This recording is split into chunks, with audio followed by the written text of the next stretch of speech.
Football বিশ্ব দেখেছে পেলের রাজকীয়তা আর ম্যারাডোনার সেই ঈশ্বর প্রদত্ত বাঁ পা। আমরা সাক্ষী হয়েছি মেসি রোনালদোর অতি মানবীয় দ্বৈরথের।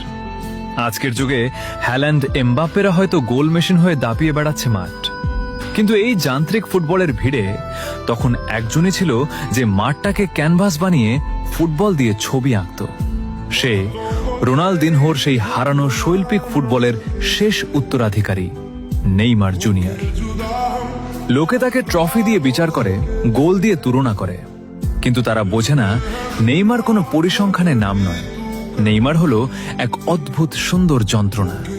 প্রতিবার যখন সে ইনজুরিতে পড়ে মাঠ ছাড়ে, ফুটবল তার চিরচেনা ছন্দ হারায়। হয়তো মেসি রোনালদোর মতো তার হাতে ভুরি ভুরি ব্যালন ডিওর নেই, কিংবা এমবাপ্পের মতো গতি নেই, কিন্তু তার পায়ে যে জাদু আছে তা দেখার জন্য আজও ফুটবল প্রেমীরা রাত জাগে। ইতিহাস হয়তো গোলদাতাদের মনে রাখবে, কিন্তু ফুটবল রোমান্টিকরা মনে রাখবে সেই জাদুকরকে, যে জেতার জন্য নয়, আমাদের ভালোবাসার জন্য খেলেছিল। নেইমার, তুমি একটাই।